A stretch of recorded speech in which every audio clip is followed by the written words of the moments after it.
Welcome back to Sunday Night Spookies, the podcast dedicated to exploring the mysterious and the spooky unknown. My name is Lex. And I'm Sarah. And this is episode 15, Black-Eyed Children and Shadowy Figures. So today we're obviously talking about Black-Eyed Children, but we also have Shadow People and the Hat Man, because they're two separate things, kind of. They're related in a way. But we're going to start with Shadow People, because I feel like that's the most common, and it's something that you and I have both experienced in the past, as in last night, the past. Yeah. Shadowy figures or shadowy people have been gaining a lot of popularity as like their own concept in the past few years, because most of us have had the experience of you think you saw something out of the corner of your eye, you're a little freaked out, you chalk it up to nothing, whatever, I'm just freaking myself out. But since so many people have had that same experience, there's a lot of people that say, okay, this must be something. Like, it can't just be all of these people having the exact same experience, all of them freaking themselves out. Yeah, no way. Yeah. So the only concrete definition I could find was from Wikipedia, so take it with a grain of salt. I feel like it's pretty accurate, but whatever. Wikipedia defines shadow people as, quote, supernatural shadow-like humanoid figures that, according to believers, are seen flickering on walls and ceilings in the viewer's peripheral vision. So a lot of times, like I said, you'll see something dart around a corner out of the corner of your eye, or, you know, like pass through the end of the hallway super quick, and you didn't, like, was it really there? Was it not? Mm-hmm. So as I said, it's like starting to gain popularity as an actual concept, theory, thing that people experience that's not just, oh, I was seeing stuff. You know what I mean? Yep. So there's a few different theories as to what these people or things could be. It's first important to note that they're not always humanoid figures. A lot of people report seeing just shadow shapes darting around corners, the end of the hallways, whatever. And the main characteristic is that they're always fleeting. They're always darting around the corner of your eye, very fast. Some people see them head on. However, that's not as popular as, oh, I just saw it out of the corner of my eye. But if you're lucky, like Lex, you'll see them head on. And some people describe them as animal shapes as well. So some of the people that have seen them have experienced extreme unease or a huge sense of dread. They're very scared when they have this experience. Like, the room feels very heavy. Some people believe that these are demons and they're just these crazy evil entities that are there to freak you out, while others don't really feel anything important other than, wow, that was kind of creepy. Like, they don't feel like this existential dread or, wow, that was definitely evil. One of the main theories, I guess I would say, that I've read most often, even before doing the research for this episode, was that they are either time travelers or beings or people from a parallel dimension that just happen to, I don't want to say phase through, but like, I don't know how to say that. Like, you just see them. Like, it's a glitch in the dimension. Right. They're minding their own business and just happen to stop by. Yeah. Like, you just happen to see into a glimpse of that other dimension. And this theory is very popular because they're always fleeting things. And so people are like, oh yeah, it's just a real quick thinning of the wall in the dimensions or whatever. Same thing with like the time traveler theory. They just happen to stop at this one point. Or they're traveling through time and you happen to get a glimpse of them as they're going to their destination or coming back from their destination. Another common belief is that these shadow people are guides on a mission to watch over whoever sees them. Kind of like a darker version of a guardian angel. Not necessarily dark as in evil, but dark as in they're not white. Mm-hmm. A lot of guardian angel experiences and stories happen like, oh, I saw this bright white light and I heard you can do this, make it through, like stuff like that. I haven't read any experiences of anybody hearing these shadows talk or make noise of any kind, like directly coming from the shadow. Like, you could hear things shuffling in the paranormal sense, but they never like, oh, this shadow definitely spoke to me or made noise. So a lot of people say that, nope, they're just here to guide us through life. We see a glimpse of our guardians. A lot of people believe in having guides or guardians, like I said. So that's another common belief. I have read a few times that people believe that these are djinns. I don't know if I'm saying that right. It's a type of spirit/entity from the Arabic folklore, and we'll do a whole episode about that because it's a huge topic to cover. But I just wanted to mention that is a theory that people have. Also, that they are extraterrestrials or aliens that pop up. There was an article I was reading that a lot of people who claim to have been abducted and have come back from being abducted, it started with seeing the shadow figure and then they were abducted. So that's another popular belief. Again, we plan to do a whole series on aliens. There's so much to dive into for aliens, but it's important to note those are two common theories as well. And then there are a huge group of people that believe that these are just, they have explanations. They're nothing paranormal, like sleep deprivation, sleep paralysis, illusions, hallucinations, the use of drugs or alcohols, or another really common one is a bad side effect to a prescription medication or the mixing of two prescribed medications that don't play well together. However, that's a cop-out. Yeah. Yeah, for people like you and I who have definitely experienced these before, I'm not on any medication. I'm a little crazy, but but I don't frequently have hallucinations. Right. I am not on any medications, so that would not explain. I'm delusional sometimes, but not not to this level. I don't think. Not to this level. No. And I feel like that, like you said, it's a cop out. It's a I don't want to think about what this could be, this unknown thing. Right. There's lots of medical explanations why you're seeing things. Like hallucinations have many different like root problems. Like that's a side effect of a lot of manifestations. Yeah.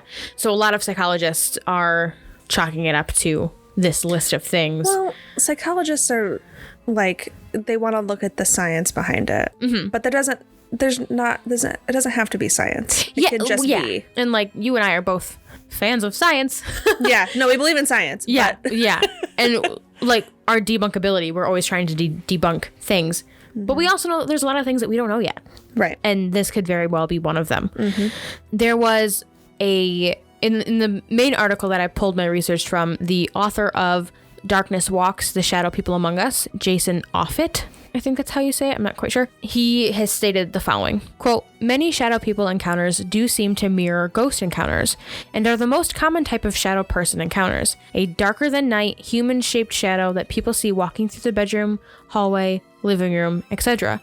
These shadow people are most benign, usually not taking notice to those who observe them." So I think that kind of plays to the theory of, oh, there's just something from another dimension, or it's just a time traveler. Or even I have thought about them in a way where you have residual hauntings where you can, like, the place is haunted and you can go to this place, but you'll get evidence that doesn't really like, you'll get an answer to a question that wasn't a direct response. Right. Like if I say, "Hey, what's your name?" and I hear, "Open the door." Right. That could very well be that the ghost or the spirit or entity, whatever you want to think of it as, is just going through the motions that they did in life. Yeah. So I think that could also be an explanation of, oh, I've walked this hallway for 50 years in this house I lived in until I died. Right. I'm going to take the same path to the coffee pot that I did in life. And they don't really, like I said, it's just residual. It's not really intelligent. It doesn't know that you're there, really. And all of this is theory. Right. Obviously. But I think that is something that should be noted as well, because I feel like some of these shadow people encounters could very well just be residual hauntings. So, like I said, we've had some experiences of our own. You had one last night. I did. I was not there. Go ahead and tell us about it. I was doing an impromptu investigation in my apartment because I had the spirit box, and why not? And I for the record, I did not hear anything prior to starting the investigation. Nothing paranormal happened. I just was bored. Yeah. And I am who I am. Crazy enough to do it by yourself. I am who I am, and I find the paranormal very interesting. And I want to talk to everything paranormal. Well, not everything paranormal. Let's limit it to those of light and love. But I was doing an investigation. I wasn't getting a whole lot. I got a little bit.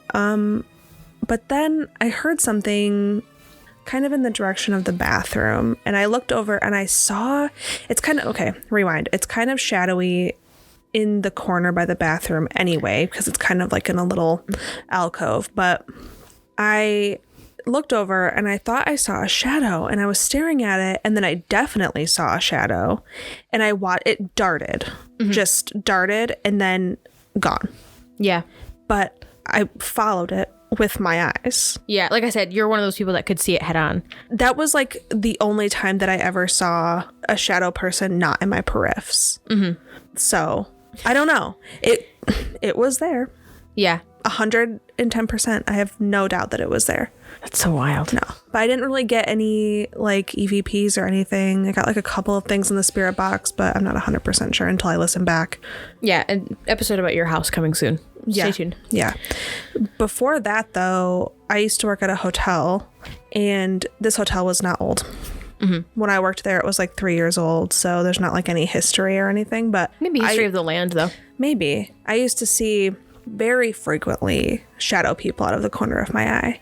And one of my coworkers, Sherry, also, like she came to me because she thought that I was like the person that she could trust to tell her experiences. Yeah, because plot twist, not everybody is open to talk about paranormal experiences. Right. We're just weird. So she came up to me and she's like, I gotta tell you something. And I was like, okay.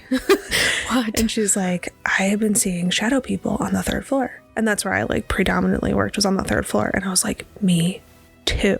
Always out of the corner of my eye, never head on. But like you would like go to open a door and you would just see it in your periffs. But then of course you look and it's gone. So yeah, that's kind of how I've never seen one head on. I think I'd shit my pants if I did, just because I'm somebody who obviously believes in all this stuff, but I haven't had any wild experiences yet.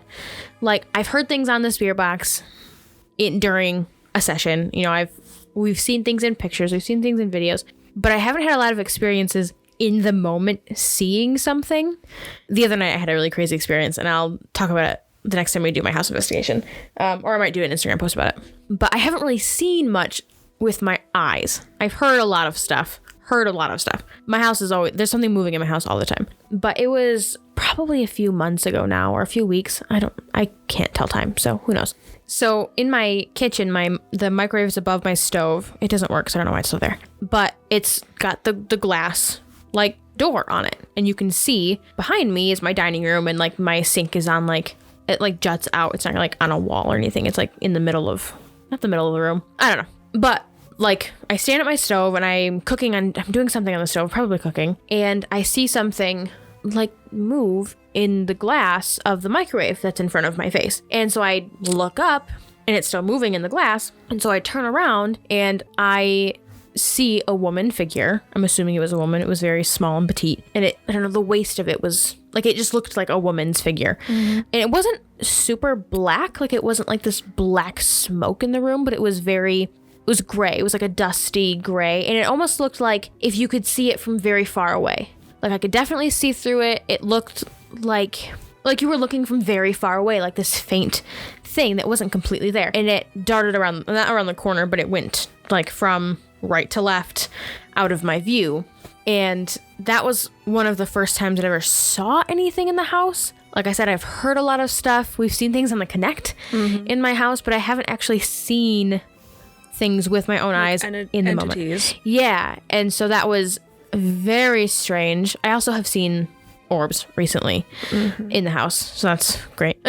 But I've had other moments where like I said, fleeting the corner of my eye, whatever, I'm just freaked out because I freak myself out all the time, especially in paranormal investigations when it's getting really intense and using the Connect and stuff. I don't know why that freaks me out so bad, but it like gives me chills to like see stuff on the Connect. But I've definitely had experiences seeing shadow people out of the corner of my eye. I've never seen them head on. You must just be really lucky. But we also caught what I think could be a picture of one or a little clip of video.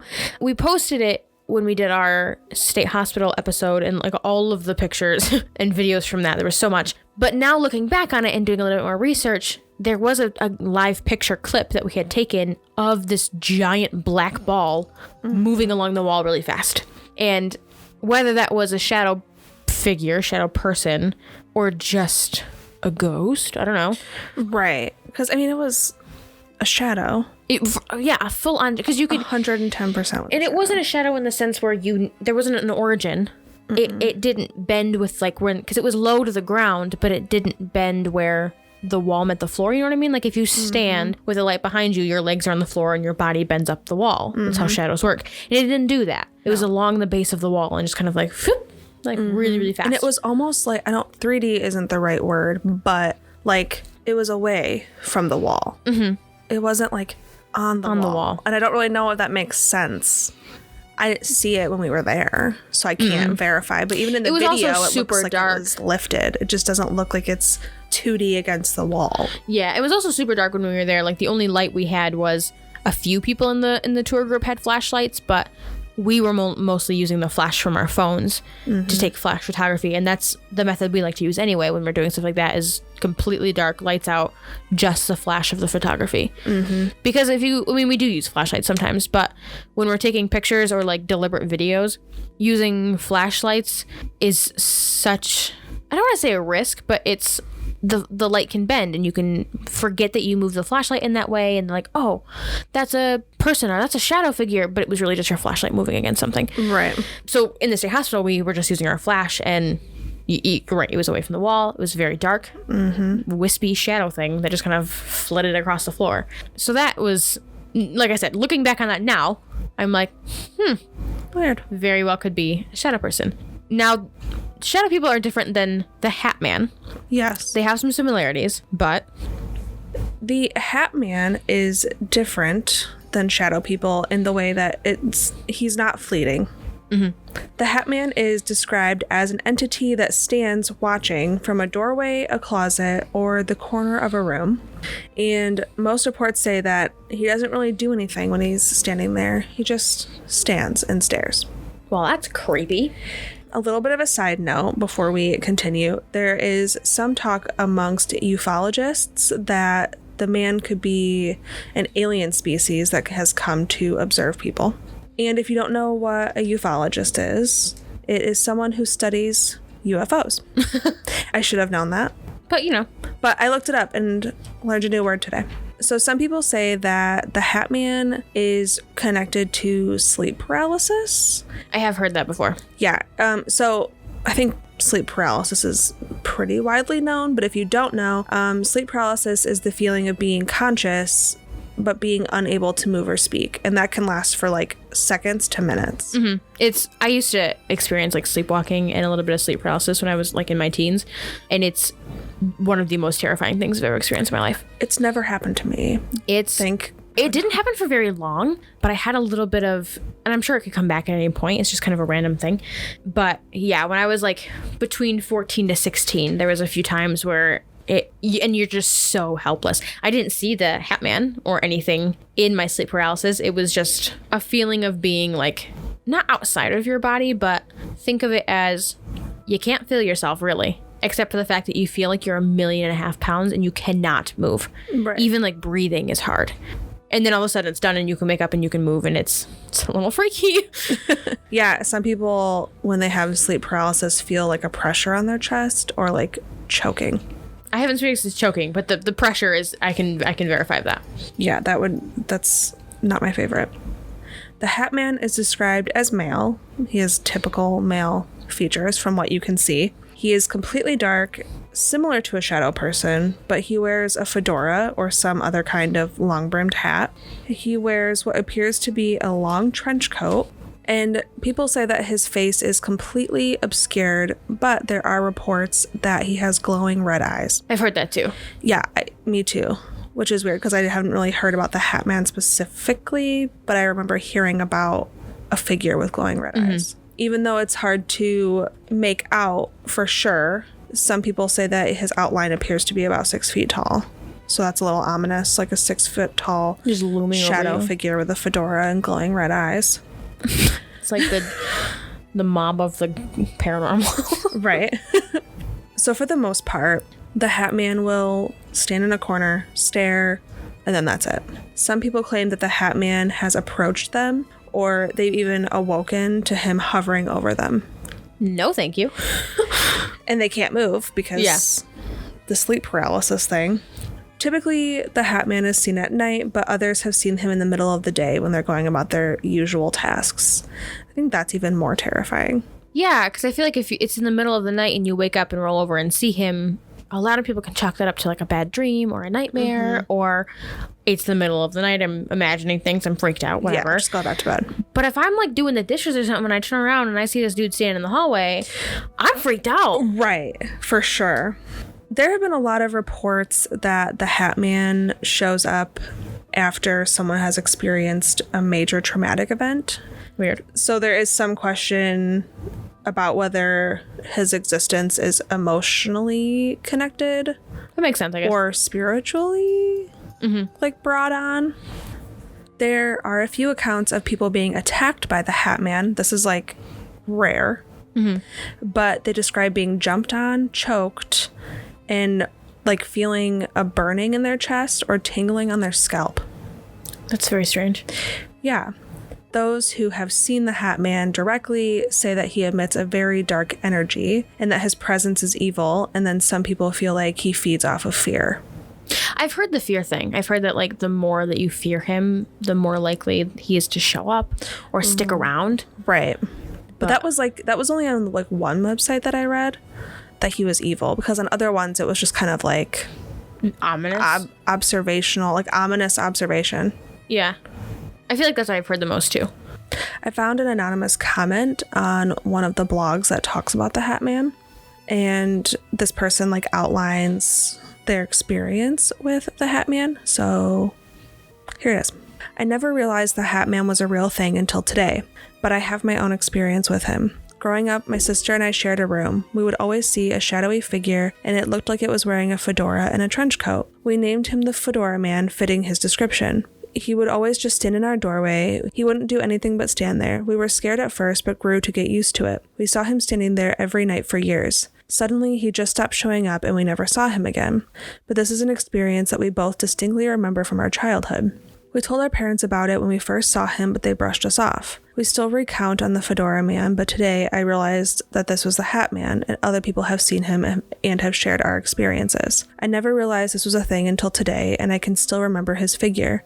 He literally filled out our doorway. Today, I told my sister about what I read, and she still can't believe it. My brother had a room downstairs while we slept upstairs, and when I mentioned the Fedora Man to him, he told us that he had seen him too and experienced sleep paralysis while a man hovered above him. Later, my sister moved into that bedroom downstairs and told me that she experienced sleep paralysis and saw the Fedora Man in the corner of the room. She said he flew towards her very quickly and hovered above her during this experience. She said she could move, but there was a heavy pressure on her chest. She was terrified, but couldn't move, and this lasted for about 30 minutes. She said afterward she was still scared, but didn't say anything about the experience until I brought the Fedora Man up to her today to explain that it is in fact a real thing. Anyway, I don't know what he is, but I do know that I have seen him, and so have others in my family. It makes me really question if it is some kind of alien or extraterrestrial to come and observe. Right. Especially with like the sleep paralysis thing. Like I wonder if they're like, and this may be like so far out, but it makes me think like I wonder if this being is like testing something on us. Like, because she was talking about like the sleep paralysis and how he like rushed over and hovered over her. That makes me think like, oh, he did something and now he's observing how we would react to it. Right. Or like making sure that we are in fact paralyzed. I can come closer and observe you better now. You know what I mean? It's very weird. And especially because it's the same shape of figure and the same pattern of behavior. Right. It really makes me question like, okay, maybe that is some sort of observer. And that's all it does, is it just observes. Yeah. For minutes at a time or whatever. He's employed in his work uniform as a trench coat and a fedora, and his job is to observe humans. Maybe. That's my conclusion. Plot twist, like the fedora and the trench coat is like what like extraterrestrial life thinks that is like normal for us to wear. For normal for humans to wear. So people. They just like find like everybody that's out here observing all the Hatmans in the world, or singular Hatman, whatever. It's just like, let's put on our human clothes and get going. Yeah. Yeah. Where's your clipboard? You got your clipboard? Yep. All right. Sir, I'm going to need you to turn in your files today. They got to be on my desk by Friday. Right.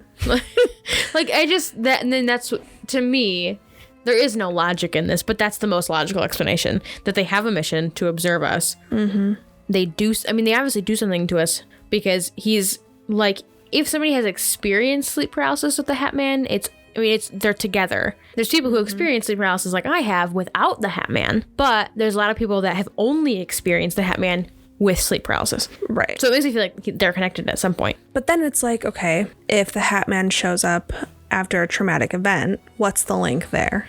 Yeah. You know what I that's mean? True. Because that could be a different... I wonder if they just know that our psyche is damaged.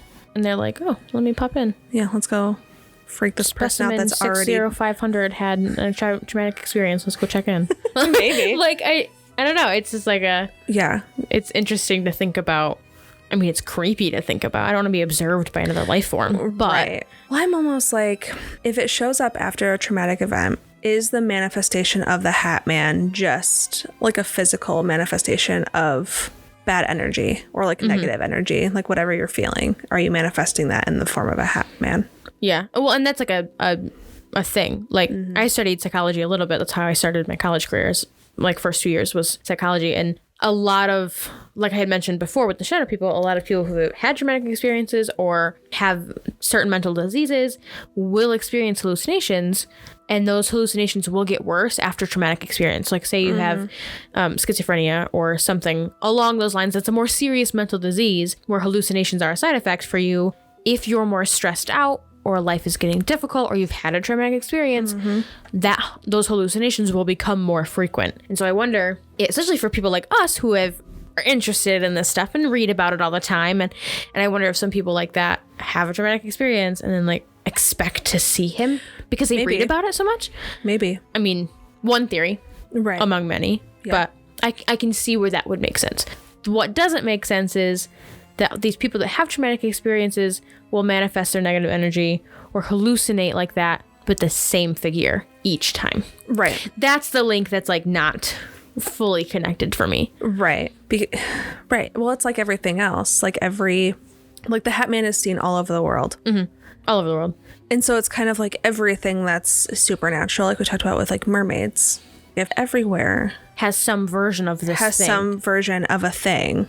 Could it really be hallucination or traumatic based? Right. When? Right. Because, well, it's not like the Fedora Man, geez. The Hat Man is seen in the United States, and then in a different country, it's like different kind of man. The like long-haired man. Yeah. A different hat, or like, you know, it's very specific to like a long brimmed hat. Yeah. And that's consistent. Right. Like, that is like the solid factor in all of these stories is he had a trench coat and he had a long brim hat on. So that's like, okay, there's all these theories, but also right. It's very weird that all of these people, no matter what brought on the experience, whether it be nothing at all, have seen the same thing. It's just interesting to think about, like any of this paranormal stuff. Another thing that's interesting to think about is black-eyed children. Now, this might seem like a weird pairing, shadowy things and black-eyed children, but we really didn't have enough to do a whole episode on black-eyed children. They're very recent. Like, it's a very recent phenomenon. Unlike shadow people and the Hat Man. Yeah, unlike shadow people and the Hat Man, who have been reported for years. I mean, the black-eyed children have also been reported for years, but just less years. So these ones are a little weird, and you've never experienced these. No, never in my life. I might have. I don't know. I'll talk about it in a little bit. First, let's go over what they are. Black-eyed children are an American contemporary legend, it says, of a paranormal creature that resembles children aged 6 to 16 with very pale skin and completely black eyes. Like, no irises, no whites, just a black lump in their skull. They're reportedly seen hitchhiking, panhandling, or are centered around, like, the doorsteps, driveways, doorways of residential homes. A lot of these sightings are in, like... What's going on with you over there? I'm just looking at the creepy children, making sure they don't have black eyes. our wall of random antique photos that we find wherever we go. None of the children have black eyes. I was just checking. It's a good... What about this one over here? I can't really tell. I'm not close enough. I know, I can't tell. The rest of them for sure don't. Baby. Anyway. Like, what's happening if there were black eyes on these pictures we have... Gotta go. We're taking them right back to where we got them. Taking them down. Okay, so like I said, a lot of these sightings of the black-eyed children are centered around residential areas and suburbs and, like, in the middle of the city. So that's one thing to note, because a lot of the, like, like the Wendigos or mermaids or like these other paranormal sightings are seen far away from society, or like in the middle of the woods, and like on a random beach, or in my house in my bedroom at 3 a.m. You know what I mean? Right. Like you're not going to happen upon one in broad daylight on the street. Right. It's not happening. Except for black-eyed kids. While the stories of these kids have been around for many years, the first like documented, reported, hey, this is a thing I've noticed, was in 1996 by journalist Brian Bethel. And in the report, Brian explains a late night out while in his vehicle, he encountered so-called black-eyed kids. He pulled off into a parking lot near a movie theater to write a check. And he was so focused on writing this check that he was unaware of 2 young boys approaching his car. The older of the 2 boys tapped on the driver's side window to get his attention. And Brian kind of like, oh, there's somebody here. He rolled down the window to see what they wanted. And as soon as he rolled down the window, he felt this immediate, quote, soul-racking fear, unquote. Like that's what he wrote in his article, in the report. Which you would not normally feel with just 2 young boys. 2 young boys in the middle of the night. I'd be like, oh shit, these kids need help. Like, and he said they were young too. Right. So I'm like, what are like 2 8-year-olds? What are you guys doing? Where's your parents? Like I'd be a little freaked out. Freaked out in the fact that you're unsupervised, not that you're evil. Right. But he said it completely washed over him and he couldn't identify why. Like he just was like, I don't understand why I immediately got so scared. The older of the 2 explained that they were trying to watch a film at the movie theater, but they had forgotten their money at home and wondered if Brian could give them a ride home to get the money and then back to the movie theater, which very weird that 2 kids are like, hey, stranger, can you give me a ride back and forth? Right. I mean, 1996, maybe that was normal. I was not born yet, so who knows? Yikes, I was 3. I was born in 97, so I was in the making. Gross. And the boy said it wouldn't take long. He said that the boy said they were just innocent kids and they promised they didn't have a gun.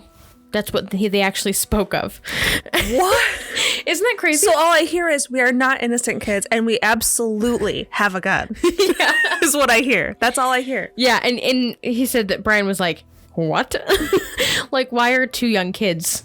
What a weird We are very innocent and don't have a gun. Please give us a ride to get money. Like, what? Weird. So strange. So, like I said, he found the insurances quite odd.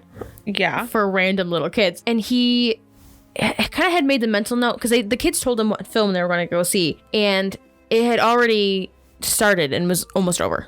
Like, it was in the middle of the night. Like, the movie theater was ending, like it was, closing up, and he knew that because it was a movie theater of his hometown. So by the time they would have made it back to the movie theater, the credits would have been rolling. Right. So he was like, maybe they didn't have a concept of time. I don't, right. It was very odd. Later, when he recounted the experience, Brian stated that when he would look away from the children, the fear he had, that soul-wracking fear, would become all-encompassing. Like, almost like he couldn't look away from these kids, or like he was gonna die. Like, existential dread if I look away from these kids. And it wasn't until he like looked back at them and made direct eye contact with them when he realized that both of these kids, they didn't have eyes. It was just black globs in their head. Like, there was no eyeballs. I mean, there was eyeballs, but no like eye, if that makes sense. It just, there's no color, no whites, no whites, just nothing. Eyes. Just weird black marbles. Obviously, Brian was like, no, I'm not gonna do this. When he explained that he couldn't give them a ride, the older boy became very angry and said, quote, "We can't get in your car unless you tell us it's okay to get in." And he put that in quotes in his article. Like, that's what that kid spoke. And Brian said that he just rolled his window up and left. Like, he was like, that's it. I'm not doing that. Good choice, Brian. Yeah, good choice. Say. Since this report was released, the black-eyed children started to show up in news and tabloids, reality TV, even, and of course, all over the internet. There's a ton of speculation on what these things could be, ranging from aliens, vampires, a new species of cryptid, a ghost, a paranormal entity. We don't really know. But we do know that they're always young kids. Like, the max age of report was 16, about 16. They cannot enter any of your space unless you tell them, yes, come in, or okay, come in. Which is similar to a lot of demons or evil entities in general. Like, that reminds me of like demonic possessions or demon in general. You gotta summon those things. You have to say, okay, you can come in. That's why you don't do that. Yeah, that's why you don't do it. Because there's been reports of, I think it was in a YouTube video that I saw where this person was like reading off somebody's experience, and they were talking about like these two kids in the middle of the night walked up to this house and said that they need help, and this couple let them in, and the wife was like making them like hot chocolate or something because it was in the middle of the winter. And they said that they were dressed in very odd fashion, like a cardigan and shorts and loafers, but it was in the middle of winter, like in the north, right? So like weird. And she also said that the woman's husband got very sick afterwards, like life-threateningly sick after letting these kids in. And that story ended with like they needed to use a phone to call their parents. They were lost, whatever. So they used the phone in the bathroom. They like took the cell phone into the bathroom together, used the phone without the other person hearing it. And the couple had reported that they could hear mumbling, but they could not make out what these kids were saying on the phone. And then things got really weird. They said that the power started flickering, and then all of a sudden these kids were like, "Our mom's here, we have to go," and there was no car outside. They just walked out and left. Weird. So like, and there's many experiences like that where these people let them in and something really bad happens, like somebody gets really sick. I've heard that one a lot, that the people that let these kids in get very sick. And that's pretty much it. Like, no one knows what they are. They're fairly recent, like 1996, like I said. Just very strange. Now, I said in the beginning that I might have had an encounter with one. Not, I guess an encounter it's a loose term. Sure. My husband works third shift, and we only have one car, so I'll usually go to bed really early after I take him to work at like 8 p.m. and he'll call me when he's ready to get picked up. There's no end time. He works in a warehouse. So whenever he's done with his job, he calls me and he can come home. Well, it was a few weeks ago, I want to say. And I didn't really think anything of it because he calls me, like he wakes me up out of my sleep to go get him. Probably not the safest thing to do. But I'm usually awake enough I'm not driving, sleeping. Like, I'm fine. Right. I've trained my body to like wake up at 5 a.m. I just do. So one night he called me, woke me up out of my sleep and called me, and I got around, I made sure I was awake, put my contacts in so I could see while I drive, and left. And I live not really in a suburb, but it's a very residential area. Like, I have neighbors fairly. Both sides. Yeah, both sides, fairly close. It's like a side street of houses. And there's, like, I live close to a main road, and so I, like, usually take the long way around to the main road where there's a light so I can actually turn left to go where I need to go.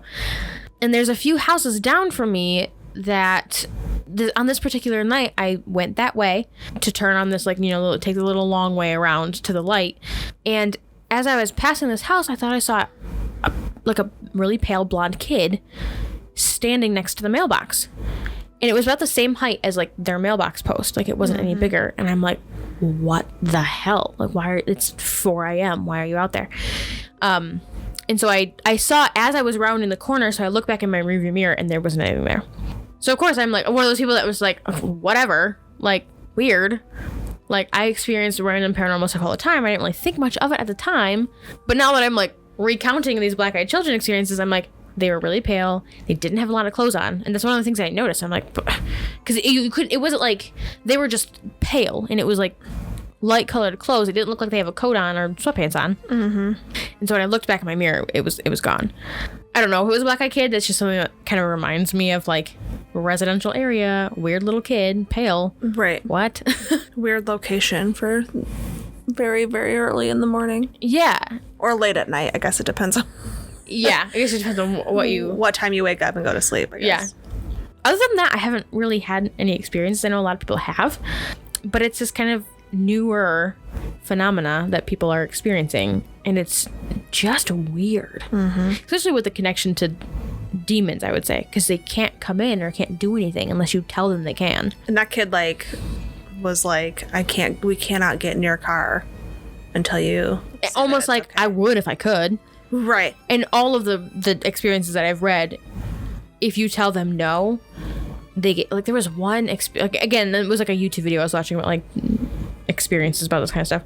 Like, one dude told this guy no, and this kid no, and he started like, he shut the door in his face and started like screaming and banging on the door. Let me in, let me in, let me in. Right. So and that's like a common thing among these stories is they get very angry if you tell them no. So we don't know what the purpose is. I don't really know. It's just weird. Well, they're like negative entities. Yeah, so for they sure. have literally any purpose that like a negative entity would have, and I think that's just to like tear shit up. Yeah. Yeah. Just really solidifies my decision to not talk to children. Yeah. And not invite them into my home. Perfect excuse. Yeah. And I'm like the prime target for that stuff because I'm like, oh, children. Oh, are you okay? Children, do you need help? Sarah's like the mom of the friend group, and I'm like the tipsy aunt that doesn't actually want to hang out with children. Oh, for sure. It's fine. Now I'm like terrified of these kids. So because there's a ton of little kids in my neighborhood that like run around all the yards. Indeed. But I'm like, I don't want to tell a kid no. Like, oh, I need help. I lost my mom. Like, right. That. Well, if you say no, then you're an ass. But then if you do it, you're dead.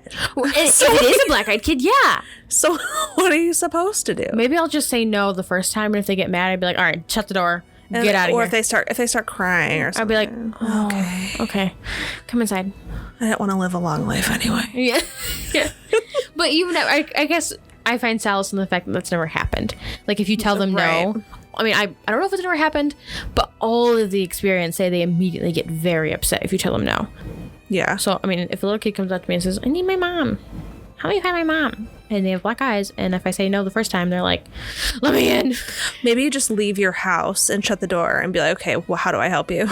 Yeah. We're not coming inside. How do I help you? We're not going in the house. And we're not getting in my car. Right. So how can I help you? Where would you like to walk? Yeah. And you walk in front of me. I will follow you. Yeah. You're not going to stab me in the back or abduct me somewhere to your weird dimension. I don't know. He definitely doesn't have a knife. He's innocent, and he don't definitely have a gun. We're innocent. We don't have a gun. Well, you definitely have a gun, and you're evil as shit. Yeah, so it's fine. So that's our episode about weird shadow things and creepy black-eyed menacing kids. We just thought it was a good pairing since neither one of those topics were big enough to do an episode on their own. But we definitely did want to talk about them because they're interesting topics, especially with like gaining popularity. If you have had any experiences with black-eyed children or shadowy figures, or the Hat Man. Or the Hat Man, you can reach out to us and tell us your stories on Instagram at Sunday Night Spookies, on Twitter at Sunday Spookies, and on Facebook at the Sunday Night Spookies podcast. We also have some affiliate links in our description box. We're never expecting any of you guys to use these. If you don't feel comfortable, that's not our intention. But if you would like to, they're there for you. Affiliate links, if you don't know, are we link a product or a service. And if you use that specific link to purchase said product or service, we get a small kickback amount from that sale. So we have our Buzzsprout link in the description box, which is the hosting website that we use for our podcast. It's an amazing website. We love it. It tracks all of our monetization, our viewers, our stats, everything. It's such a great website for podcasting. And if you would like to start your own podcast, go ahead and use our link. We'd really appreciate it. Or we have a link for our Instacart. I say it in every episode. I use Instacart almost every week. I hate grocery shopping. I hate crowds. I don't like people, frankly. So me not having to go to the grocery store for a few hours is a great thing. So if you use that link, we get a small kickback. You can get your groceries delivered in as little as an hour. And if you do use our link, you get free delivery on your groceries if it's a $35 order or above. We also have some paranormal equipment linked down there through Amazon. We have our Spirit Box that we absolutely love. Use it for absolutely every investigation we do. And our EMF detector, our trusty EMF detector. It obviously detects EMF and temperature. So if you'd like to purchase those for your own shenanigans, you can feel free to use our link. If not, you can go right to Amazon and type them in and they will pop up for you. We also have a support the show link. Again, we are by no means expecting anything, but we are two broke college girls who love adventure. Mm-hmm. So buying equipment for all these investigations, purchasing the hotels, gas money, podcast equipment, and hosting website fees, all of it can get kind of expensive. So if you'd like to help out, we are forever in your debt. Appreciate every single penny you guys send to us. Even if you're just listening, that is an amazing way to help us out. And we appreciate everything you guys do for us. We hope you enjoyed this episode of Sunday Night Spookies. Join us next week for an episode all about the investigations at Lex's apartment. New episodes are released every Sunday evening Thanks so much for listening. And as always, stay spooky.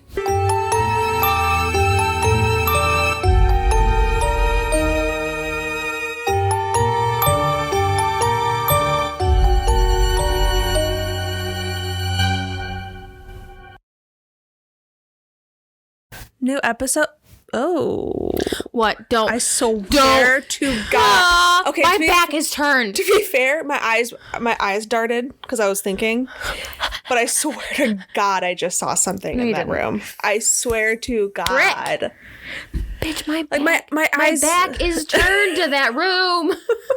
My eyes darted. Like I was like thinking, and I was like, I think I went like this, and then I like saw something in that like half a second that I looked over. No, you didn't. We're gonna keep on trucking. Keep on trucking.